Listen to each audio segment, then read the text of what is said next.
Hello बच्चों, तो कैसी चल रही है आपकी प्रिपरेशन। आई होप आप लोग बहुत ज़बरदस्त तरीके से अपनी प्रिपरेशन कर रहे होंगे। आज का लेक्चर शुरू करने से पहले बेटा आप लोगों के लिए दो लाइन लाई हूँ। हवाओं के भरोसे मत उड़, हवाओं के भरोसे मत उड़, चट्टानें अक्सर तूफान का भी रास्ता मोड़ देती है। चट्टानें अक्सर तूफान का भी रास्ता मोड़ देती हैं। अपने पंखों पर इतना भरोसा रख, अपने पंखों पर इतना भरोसा रख। हवाओं में तो अक्सर पतंगे उड़ा करती है। तो बेटा आप लोग खुद डिसाइड कर लो कि आप लोग पतंग हो या चट्टाने हो।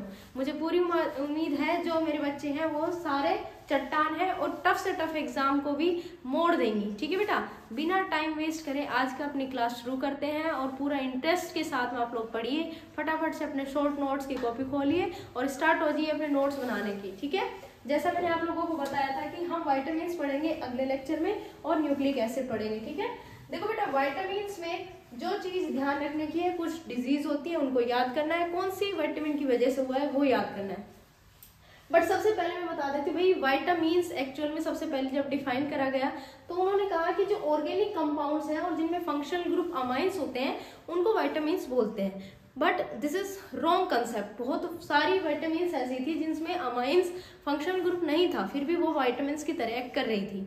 ठीक है, अब बात होती है कि व्हाट इज विटामिन्स, हमारी बॉडी में विटामिन्स क्या करती हैं और इसकी क्या इंपॉर्टेंस है। जैसे प्रोटीन होता है तो वो वर्ड ग्रीक वर्ड जो प्रोटियोस है, प्राइम इंपॉर्टेंस है, उसको हम प्रोटीन्स बोलते हैं। उसी तरह से बेटा जितने ऑर्गेनिक कंपाउंड, कोई ऐसा ऑर्गेनिक कंपाउंड जो डाइट के थ्रू बहुत स्मॉल क्वांटिटी में, बहुत स्मॉल अमाउंट में हम इनटेक करते हैं बॉडी में टू मेंटेन ऑप्टिमम ग्रोथ, हमारी बॉडी के रेगुलर ग्रोथ के लिए, उनको हम बोलते हैं वाइटामिन्स। देखो मैंने फिर से बता देती हूँ बेटा, जो आपके एसेंशियल और नॉन एसेंशियल अमाइनो एसिड्स थे वो कुछ ऐसे हैं कि पहले से ले रखे होते हैं, लेकिन वाइटामिन्स को क्या करते हैं, कुछ स्मॉल अमाउंट में इनटेक करते हैं to regular maintain our growth. ठीक है, अब देखो वाइटामिन्स के नेम और जो इम्पोर्टेंट है वो मैं तुम्हें बता देती हूँ। सबसे पहले बचपन में जो विटामिन्स एक आधी पढ़ी उनके याद है, बट अपने 12th स्टैंडर्ड में कौन से डिजीज पूछते हैं वो भी मैं बता दूंगी। ठीक है, अब देखो बेटा फटाफट बिना टाइम वेस्ट करें एक बार स्क्रीनशॉट ले लो और अपने नोट्स बना लेना, ये इंपॉर्टेंट लिस्ट है बेटा। ठीक है, देखो सबसे पहले विटामिन ए। जो विटामिन ए बचपन से पढ़ा हुआ हमने कि भाई मिल्क ले लो, कैरेट्स ले लो, बटर ले लो। मैम आप नॉन वेजिटेरियन हो क्या? हाँ बेटा, इसलिए मैंने सारे ऐसी चीज लिखी है जो हम खा सकते हैं रेगुलरली। अब ऐसा नहीं कि मतलब जो खाते हैं अभी वो खा सकते हैं, ठीक है, बट मोस्टली जो चीज हमें मिल रही है भी अपने नॉर्मल सोर्सेज से वही मैंने लिखा है। ठीक है, जैसे मिल्क है, कैरेट है, बटर है, ये सारे विटामिन ए की डेफिशिएंसी को खत्म करते हैं। अब बात आती है भाई ये करता क्या है, अगर इसकी कमी है बॉडी में, अगर इसकी कमी है तो जीरोफ्थेलेमिया नाम का एक डिजीज हो जाती है। ठीक है, उसमें क्या होता है, जो अपनी कॉर्निया होती है उसमें थोड़ी हार्डनेस आ जाती है। कॉर्निया में हार्डनेस की वजह से नाइट ब्लाइंडनेस होने लग जाता है। तो अगर पूछा जाता है कि नाइट ब्लाइंडनेस कौन सी विटामिन ए डिजीज जरूर याद रखना। विटामिन B1 को आप ईस्ट से, मिल्क से, ग्रीन वेजीज से इंटेक कर सकते हो और इससे जनरली जो डिजीज होती है बी फॉर बेरी याद रख लेना बेटा, ये भी ग्रोथ को मेंटेन करने के लिए हेल्पफुल होती है। ठीक है, नेक्स्ट है B2, वो B1 थी, ये B2 थी, ये आप एग वाइट से, मिल्क से, एक्सेट्रा से आप इंटेक कर सकते हो। और इससे जो डिजीज होती है वो बेसिकली डाइजेस्टिव डिसऑर्डर्स होते हैं। ठीक है, डाइजेस्टिव डिसऑर्डर्स होते हैं, कई बार हमारी स्किन में खुद ही सेंसेशन होने लग जाती है, ऐसा लगता है जैसे स्किन जल रही है। तो जो स्किन जलना होता है विटामिन B2 की डेफिशिएंसी की वजह से होता है। ठीक है, अब आता है B6 और B12, जिसमें मैंने पहले स्टार लगा रखा है, B12 is too much important. ठीक है, B6 को आप ईस्ट से और मिल्क से इंटेक कर सकते हो। कन्वुलेशंस एक नाम की डिजीज होती है, मैं ये कह सकती हूँ एक तरह से ना बदन दर्द जैसी कोई चीज होती है। जैसे कई बार होता है कि पूरे शरीर में ऐठन आ गई, कई बार पैर सो जाता है, हमने एक मतलब लटकाया पैर और पैर सो गया, थोड़ी देर बाद वो पैर अपने आप ठीक हो जाता है ना। तो वो जो सुन्नपना जो थोड़ी देर के लिए आता है ना, सुन्न हो गया, पैर सुन्न हो गया, पैर सो गया, वो होता है B6 की वजह से। ठीक है, विटामिन B6 की वजह से। अब B12 को इसलिए याद रखना है कि बेटा B12 का डायरेक्ट क्वेश्चन भी आ सकता है। ठीक है, और एनीमिया को याद रखो, गर्ल्स में अक्सर ब्लड की जो कमी होती है उसको हम बोलते हैं कि इसमें एनीमिया डिजीज है। उसमें क्या होता है, एनीमिया डिजीज में होता क्या है बेसिकली, जो आरबीसीज है ना, आरबीसीज में प्रॉपर ऑक्सीजन सप्लाई नहीं हो पाती और आरबीसीज का जो साइज है थोड़ा सा वो सिकुड़ जाता है, ठीक है, मतलब आरबीसीज एक तरह से मर जाती है, ठीक है। उसकी वजह से आरबीसीज अगर मर जाएंगी तो भी ब्लड में खून प्रॉपरली नहीं बन पाता और उस डिजीज को हम एनीमिया बोलते हैं, खून की कमी। वो होता है B12 की वजह से। अगर आपको एनीमिया की जो डिजीज है उसको खत्म करना है तो रेगुलरली अपने डाइट में एग और कर्ड या फिर जो फिश खा सकता है वो फिश इंटेक कर सकता है। विटामिन सी, ठीक है, बचपन में खट्टा मतलब कुछ भी मिल जाता है, जैसे लेमन हुआ, हमें पता नहीं होता, लेमन भी बहुत अच्छा लगता है, ठीक है। तो विटामिन सी एक ऐसी चीज है जो अगर आप इंटेक करते हो तो आपको स्कर्वी, जैसे मसूड़ों में से खून अपने आप आता है ब्रश करते टाइम, तो स्कर्वी डिजीज नहीं होती अगर विटामिन सी प्रॉपरली लेते हो तो, ठीक है। जितने भी तुम सिट्रस फ्रूट जानते हो उस दुनिया में, जैसे आंवला हो गया है ना, ऑरेंज हो गया, ठीक है, लेमन हो गया, बहुत सारे ऐसे सिट्रस फ्रूट जिसको आप इंटेक करोगे तो स्कर्वी डिजीज कभी नहीं होगी, ठीक है। अब ग्रीन वेजीज, जैसे अभी सर्दियों का मौसम है तो पालक बहुत अच्छा है, ये भी थोड़ा खट्टा होता है, ठीक है। अब आता है एक्सपोजर टू सनलाइट। अगर आपको देखा होगा अभी सर्दियों में तो बहुत मुश्किल से सनलाइट मिलती है, अगर आप सनलाइट को स्पेशली सर्दियों में अगर इंटेक प्रॉपरली करते हो तो सिर्फ एक्सपोजर टू सनलाइट आपको विटामिन डी की जो डेफिशिएंसी है वो नहीं होगी। इसकी वजह से दो प्रॉब्लम्स हो सकती हैं, एक तो होती है एडल्ट्स में और एक होता है छोटे बच्चों में, ठीक है। विटामिन डी सनलाइट से इंटेक हमें करनी है, ठीक है, सबसे बढ़िया सोर्स है, ठीक है। अब विटामिन डी से सबको पता है कि जो जॉइंट पेन्स हैं या फिर बोन डिफेक्ट्स हैं ये आने लग जाते हैं। तो रिकेटस अगर आता है तो वो आता है जो तुम्हारे छोटे बच्चे होते हैं ना, ठीक है, बोन डिफेक्ट्स उनमें आता है। और ऑस्टियोमलेशिया नाम की जो डिजीज होती है ये एडल्ट्स में आती है, इससे मस्कुलर वीकनेस फील होने लग जाती है, घुटनों में दर्द, जोड़ों में दर्द, इसको हम बोलते हैं ऑस्टियोमलेशिया, जो कि सिर्फ आपको एडल्ट्स में फील होगी। Last vitamin E, vitamin E इसका बेस्ट सोर्स है सनफ्लावर का ऑयल, ठीक है। और इससे बेसिकली मैं कह सकती हूँ मस्कुलर वीकनेस, ठीक है, एक तरह से जैसे ये एडल्ट्स में है मस्कुलर वीकनेस वैसे ही बेटा, ठीक है।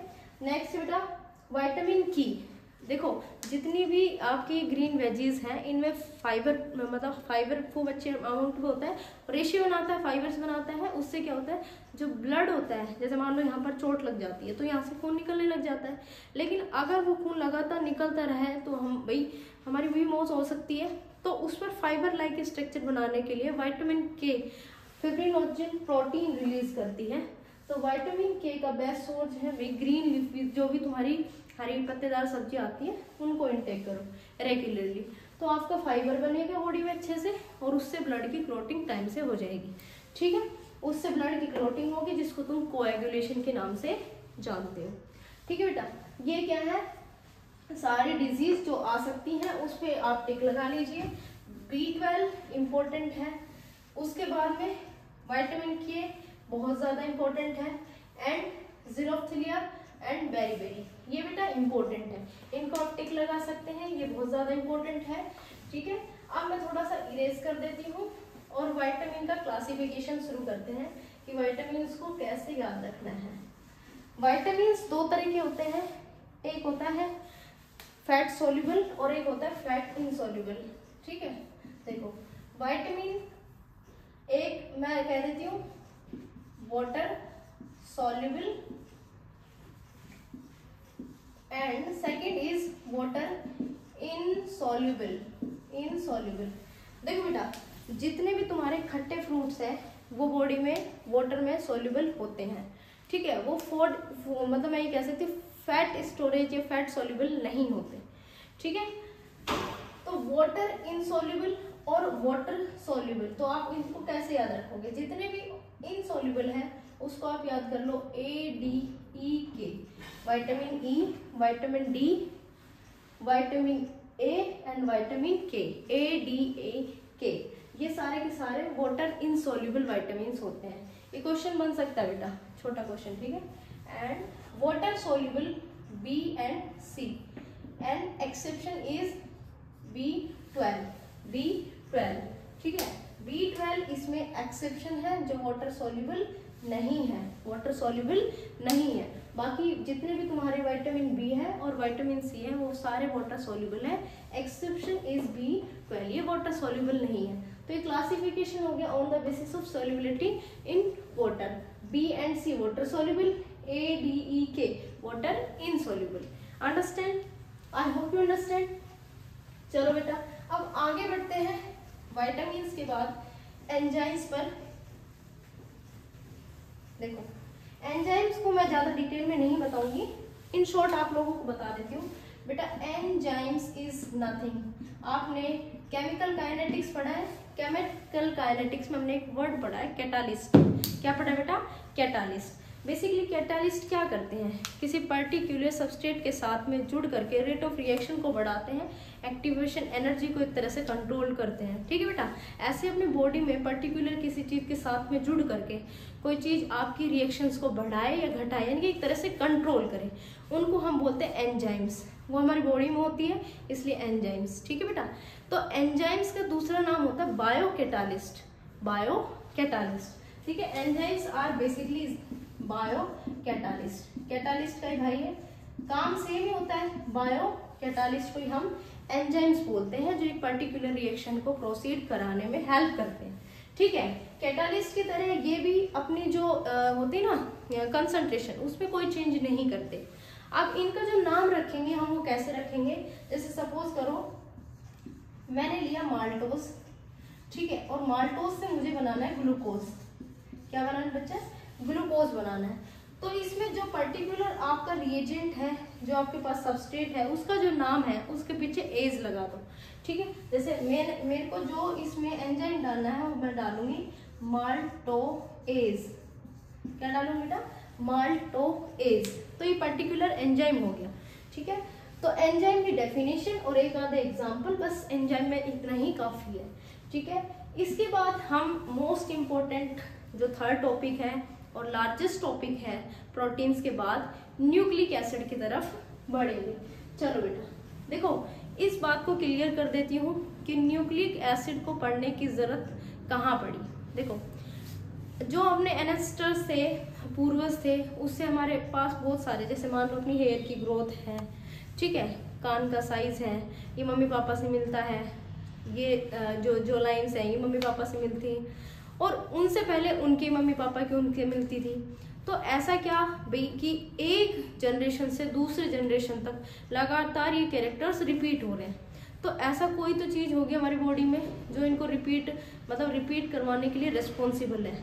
ठीक है, एक जनरेशन से दूसरे जनरेशन में शिफ्ट करती है। तो वो कौन होते हैं? बेसिकली सिर्फ न्यूक्लिक एसिड्स होते हैं। कौन होते हैं बेटा? न्यूक्लिक एसिड्स होते हैं। अब देखो न्यूक्लिक एसिड्स क्या होते हैं, कहाँ मिलते हैं, मैं इतना ही कहूंगी। ये बेटा अपनी सेल है, सेल के अंदर न्यूक्लियस मिलता है, और न्यूक्लियस के अंदर इस तरह से XX टाइप के क्रोमोसोम्स होते हैं, और क्रोमोसोम्स में जो मैं हेलिक्स बना रही हूँ, ये हेलिक्स, जो ये हेलिक्स बनाए हैं, दीज आर न्यूक्लिक एसिड्स।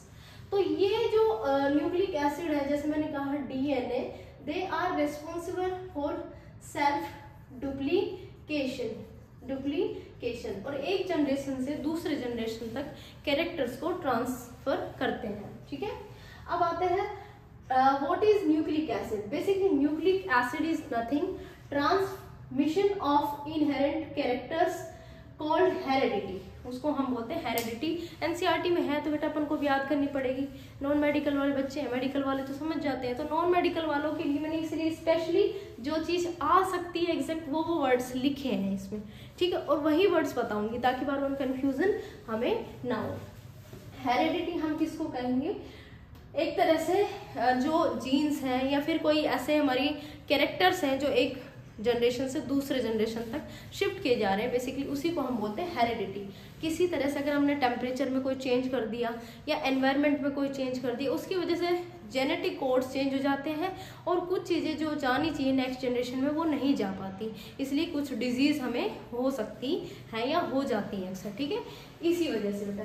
चलो, अब जो हेरेडिटी के लिए जो मोस्ट इम्पोर्टेंट जो रेस्पॉन्सिबल फैक्टर है वो होते हैं न्यूक्लिक एसिड्स। कौन होते हैं? Nucleic acid. जैसे मैंने पहले बता दिया न्यूक्लिक एसिड्स कहाँ होते हैं। ठीक है, न्यूक्लिक एसिड्स दो तरह के होते हैं, DNA और RNA। DNA deoxy ribonucleic acid, deoxy ribonucleic acid and ribonucleic acids. दो तरह के होते हैं न्यूक्लिक एसिड्स, दोनों का वर्क स्पेसिफिक क्या है उसको देखो। डीएनए क्या करते हैं, रिजर्व करते हैं, किसको करते हैं, जेनेटिक इंफॉर्मेशंस को। क्या करते हैं, रिजर्व करते हैं जेनेटिक इंफॉर्मेशंस को। आरएनए क्या करते हैं, दोनों का एकदम क्लियर पता होना चाहिए किसका क्या वर्क है और क्या यूज है। फिर से मैं इसीलिए रिपीट कर रही हूँ, असर्शन रीजन में तुम देखोगे कंफ्यूज हो जाते हैं हम, ठीक है, कौन सा आरएनए क्या कर रहा है। इसलिए मैंने स्पेशली यूज और इस पर फोकस किया है। स्ट्रक्चर हमारी याद हो जाती है, क्लासिफिकेशन हमारी याद हो जाती है, न्यूक्लियोसाइड क्या होता है, न्यूक्लियोटाइड क्या होता है, ऊपर ऊपर की चीज़ें बहुत अच्छे से याद हो जाती है। बट जब बात आती है ना इनके स्पेसिफिक यूज़ की, मेडिकल वालों को याद होती है, नॉन मेडिकल वालों के साथ में प्रॉब्लम हो जाती है। इसलिए मैं फिर से रिपीट कर रही हूँ, बिना टाइम वेस्ट करें, इनके जो मैंने लिखे हुए हैं इन चीज़ों को स्पेशली ध्यान से पढ़ लें। आरएनए का काम है प्रोटीन को सिंथेसिस करना, ठीक है। जितने भी आरएनए आप देखोगे वो प्रोटीन को सिंथेसिस करेंगे। और डीएनए का काम है जेनेटिक इंफॉर्मेशन को रिजर्व रखना। अंडरस्टैंड।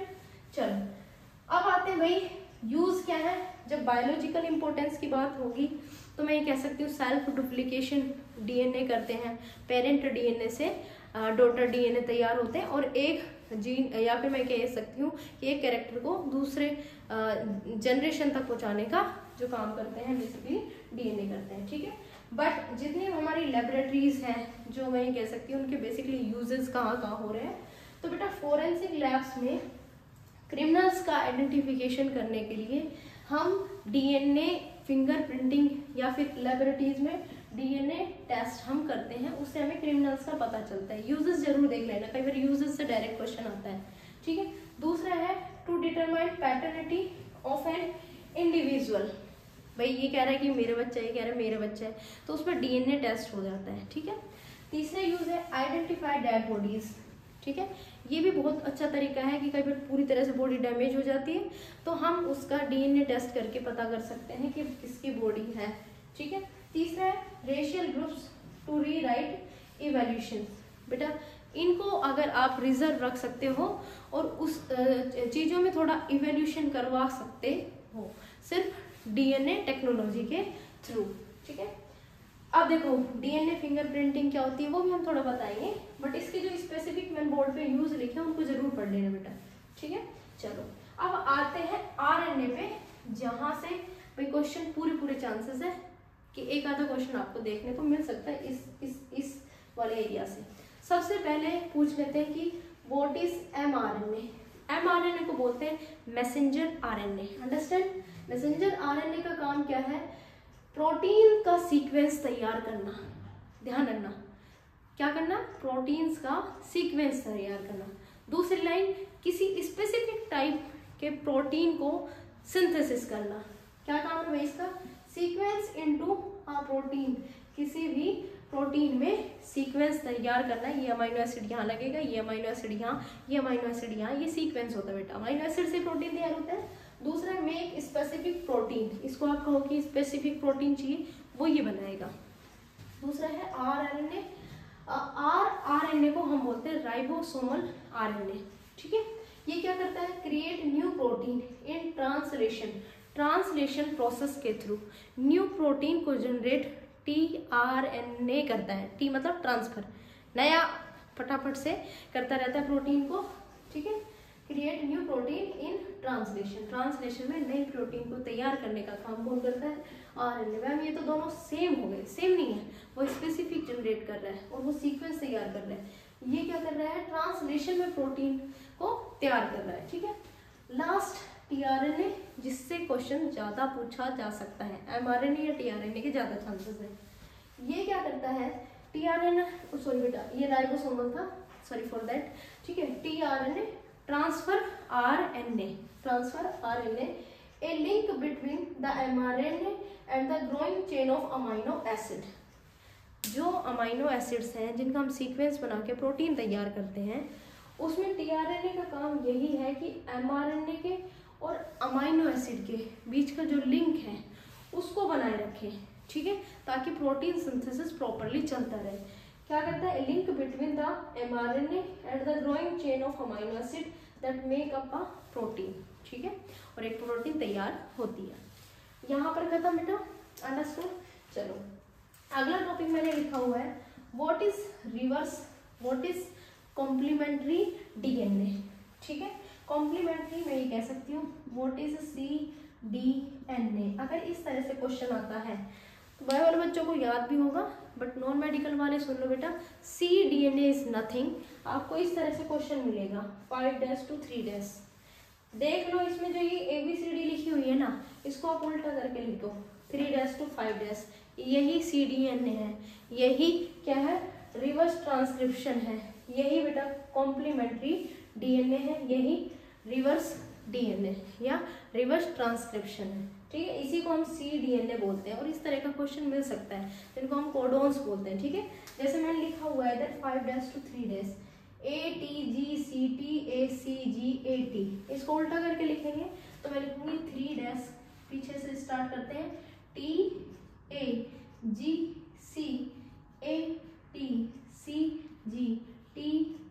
5'। तो this is our cDNA, complementary DNA. इसी को बोलते हैं बेटा कॉम्प्लीमेंट्री डीएनए, इसको ध्यान से देख लेना। ठीक है, चलो आगे बढ़ते हैं बेटा। न्यूक्लिक एसिड में जब हम आगे बढ़ेंगे तो हमें न्यूक्लिक एसिड्स की डीएनए और आरएनए की स्ट्रक्चर्स पढ़नी पड़ेगी, उनमें डिफरेंस हमें पता होना चाहिए। न्यूक्लिक एसिड मैं दोनों पार्ट में डिवाइड कर देती हूँ, डीएनए वर्सेस आरएनए, इन दोनों में क्या डिफरेंस है और कौन से नाइट्रोजिनस बेसेस प्रेजेंट होते हैं।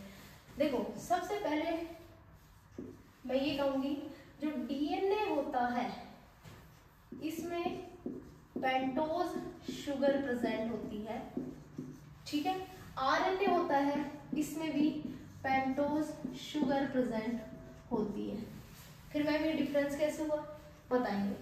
जो कार्बन नंबर 2 होगा उसमें ऊपर और नीचे HS प्रेजेंट होगा और इसमें कार्बन 2 होगा उसमें HOH प्रेजेंट होगा।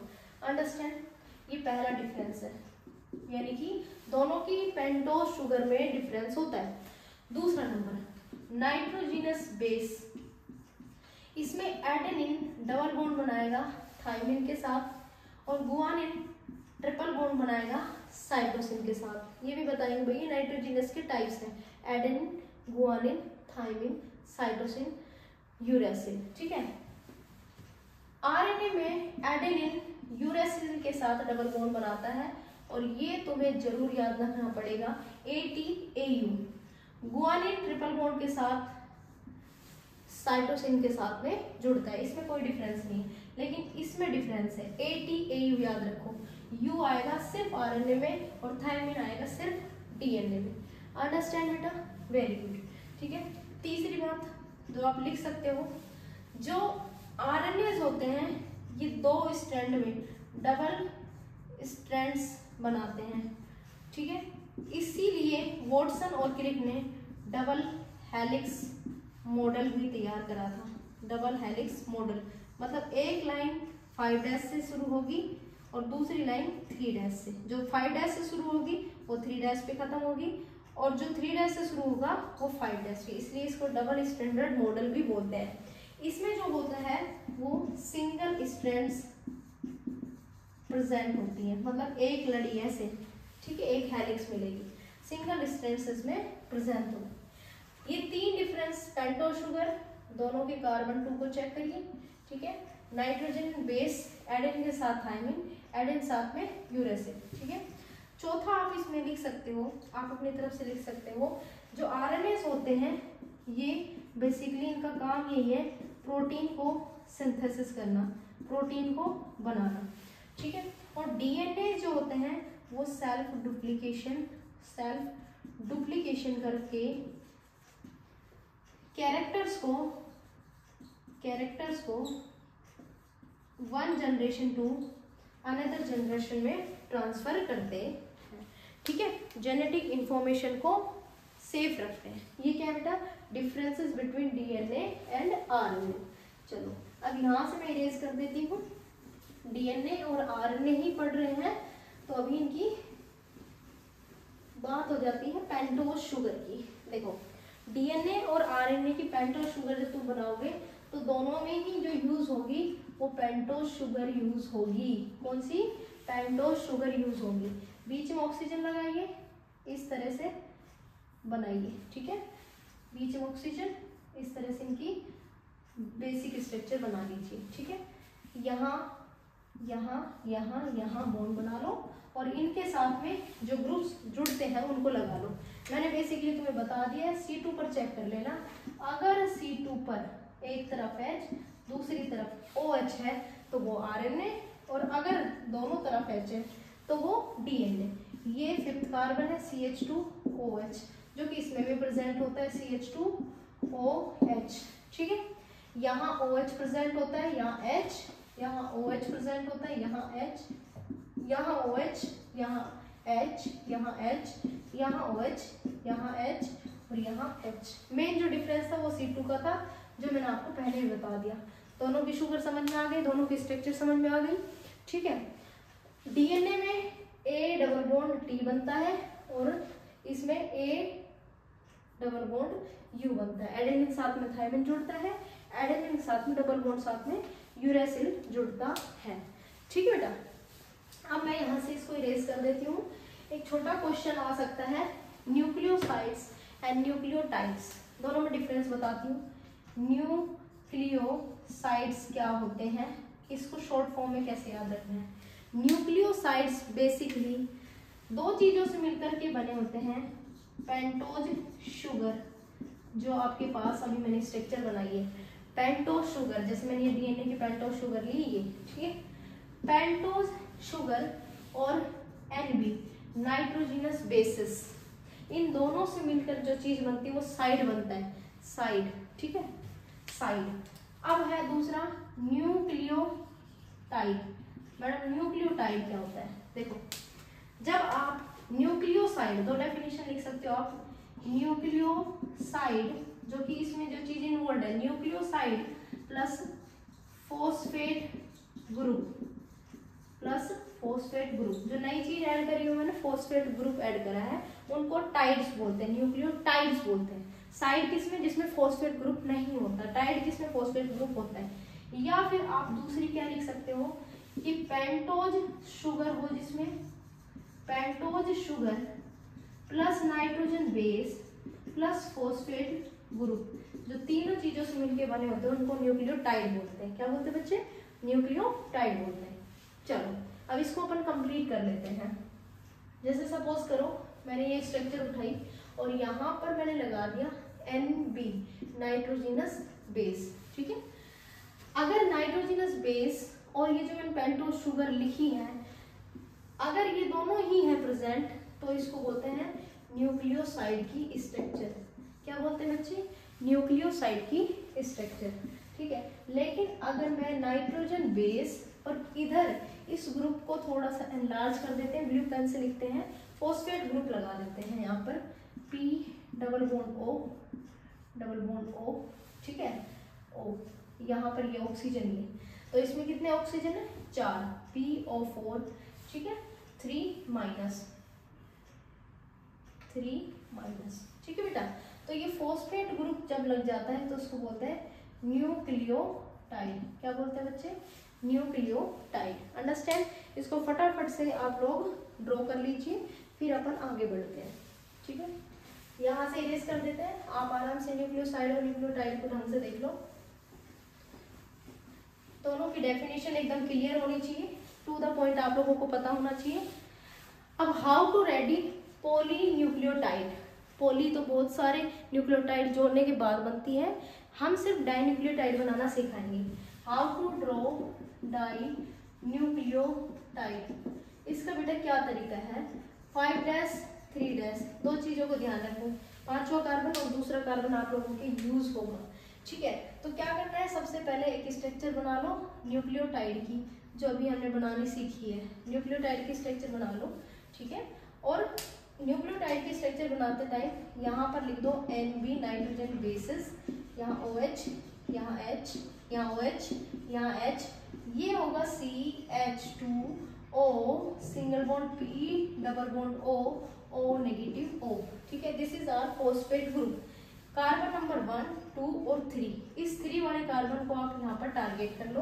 अंडरस्टैंड। अब इस 3 वाले कार्बन के नीचे इस तरह से कि इसके नीचे ये वाला जो मैंने छठा कार्बन छोड़ा इधर लगाया इधर, ये आ जाए तो मैं यहाँ पर लिखूंगी CH2, इस कार्बन साथ यहाँ ऑक्सीजन, यहाँ फॉस्फेट ग्रुप जोड़ना है हमें, और ये तैयार कर दी पेंटोज शुगर। यहाँ जुड़ रहे हैं नाइट्रोजन बेसिस, ठीक है। अब जो ये CH2PO4 हम जो लिखते थे, जो साइड में लिखते थे, वो अब हम यहाँ लिखेंगे, बीच में लिखेंगे, ताकि तीसरा कार्बन और इसका जो C5 है, ये C5 भी बेसिकली कार्बन नंबर 5 है, इसका जो OH ग्रुप है ये इसके साथ में रिएक्ट कर जाए, आपस में जुड़ जाए। यहाँ पर भी ऑक्सीजन, यहाँ पर भी ऑक्सीजन, तो इसको इरेज कर दीजिए। यहाँ पर लिख दो P double bond O single bond O single bond O, तो ये जुड़ गया फॉस्फेट ग्रुप, और इस लिंकेज को हम बोलते हैं फॉस्फोडाइएस्टर लिंकेज। तो डाइन्यूक्लियोटाइड में कौन सा लिंकेज मिलेगा? Phosphodiester linkage. अमाइनो एसिड्स में पेप्टाइड, ग्लूकोज में ग्लाइकोसिडिक लिंकेज, और ये स्ट्रक्चर किसकी है? डाइन्यूक्लियोटाइड की। तीसरा कार्बन 5वें से जुड़ रहा है, इसलिए हम बोलते हैं 3' to 5' या 5' to 3'। अंडरस्टैंड। अब आते हैं डीएनए के डबल हेलिक्स मॉडल, यानी कि बेसिकली स्ट्रक्चर के बारे में, जो वॉटसन और क्रिक ने बहुत मेहनत के बाद दिया था। देखो बच्चे, डीएनए का डबल हेलिक्स मॉडल कौन कौन सी इंपॉर्टेंट चीजें बताता है वो देख लीजिए।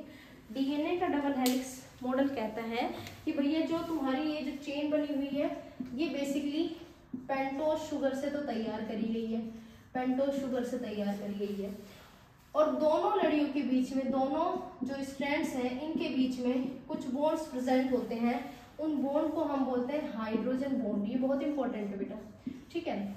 बायो में हमें ये भी ध्यान रखना पड़ता है इनके बीच में कितना क्या डिस्टेंस होता है। बट अभी हमारी जो केमिस्ट्री में मेन चीज है वो ये है कि दोनों पॉलीपेप्टाइड चेन, जिनको तुम ये कह सकते हो, स्ट्रैंड्स के बीच में कौन सा बॉन्ड प्रेजेंट होता है? तो हाइड्रोजन बॉन्ड। हाइड्रोजन बॉन्ड क्या करते हैं? जो तुम्हारे नाइट्रोजन बेसिस हैं उनको जोड़ के रखते हैं। जैसे एडेनिन साथ में डबल बॉन्ड बनाएगा थायमिन, इसी तरह से गुआनिन के साथ ट्रिपल बॉन्ड आएगा साइटोसिन, ठीक है। अब ये जब आप लिखोगे तो अगला उल्टा लिखोगे। जैसे यहाँ पर हम क्या लिखेंगे? T डबल बॉन्ड A, ठीक है। इसके बाद में क्या लिखेंगे? C triple bond G। Understand बेटा? क्या बोला बेटा मैंने? हाइड्रोजन बॉन्ड का बहुत खास ध्यान रखना है कि जो आपकी पॉली या डाइन्यूक्लियोटाइड जो चेन होती है, इसमें जो डबल स्ट्रैंड ये जो लड़ियां बनाई हैं, इसके बीच में जो बॉन्ड बना होता है वो हाइड्रोजन बॉन्ड होता है। डबल हेलिक्स मॉडल का मतलब यही है कि इसमें 2 लड़ियां होती हैं, ठीक है। जो 5' से शुरू होता है वो 3' पे खत्म होता है, और जो 3' पे खत्म होता है ये 5' पे खत्म होता है। इसलिए एक दूसरे के जस्ट उल्टे अल्फाबेट्स हम उसमें लिखते थे, जिसको हम कॉम्प्लीमेंट्री डीएनए कहते थे। अब जो ये एक स्ट्रैंड है ये अलग हो जाता है, जैसे कोई चेंजेस आते हैं, कोई इवोल्यूशन होता है, और एक लड़ी से पर्टिकुलर दूसरा डीएनए तैयार होने लग जाता है। जो डीएनए तैयार हुआ है इसको डॉटर डीएनए के नाम से जानते हैं, जिसमें बिल्कुल सारी जो जेनेटिक इंफॉर्मेशंस हैं वो इसी डीएनए जैसी होती है। इसको बोलते हैं डबल हेलिक्स मॉडल। अब बेटा क्योंकि हम वी आर इंडियन, तो हमें प्राउड होगा इस बात को जान करके कि एक डॉक्टर हरगोविंद खुराना नाम से एक साइंटिस्ट है, उन्होंने डीएनए फिंगरप्रिंटिंग में अपना बहुत इंपॉर्टेंट रोल प्ले किया था, ठीक है बेटा। डीएनए फिंगरप्रिंटिंग के मैं यूजेस पहले बता चुकी हूँ, तो आपको यूजेस वही याद करने हैं। अब बात आती है कि भाई और भी कुछ इसमें क्या इंपॉर्टेंट हो सकता है, तो मैं लास्टली बस बेटा आप लोगों को यही बताऊंगी कि आपको अगर न्यूक्लिक एसिड पढ़ने हैं तो सिंपली आप इसमें एक तो इनका न्यूक्लियोटाइड और न्यूक्लियोसाइड में डिफरेंस, डीएनए आरएनए में डिफरेंस, डीएनए फिंगरप्रिंटिंग और डीएनए टेस्ट के यूजेस, एंड एमआरएनए, टीआरएनए और आरएनए का बेसिकली क्या वर्क है, क्या फंक्शन है, उनके फंक्शन, ठीक है। यही क्वेश्चन है जो बिल्कुल छोटे छोटे बन करके आप लोगों के आएंगे। इससे बाहर आपको न्यूक्लिक एसिड देखने को नहीं मिलेगा। आई होप यू अंडरस्टैंड, और आप लोगों को बहुत मज़ा आ रहा होगा मेरे साथ पढ़ने में। बेटा जैसा भी आप फील करते हो प्लीज़ मुझे कमेंट करके बताएं, ताकि मुझे पता चले कि अभी हमारी क्या वीकनेस है, हम कहाँ और बेटर कर सकते हैं, ठीक है। अच्छा लगता है आप लोगों को पढ़ा करके। आज के लिए बस इतना ही। Thank you so much.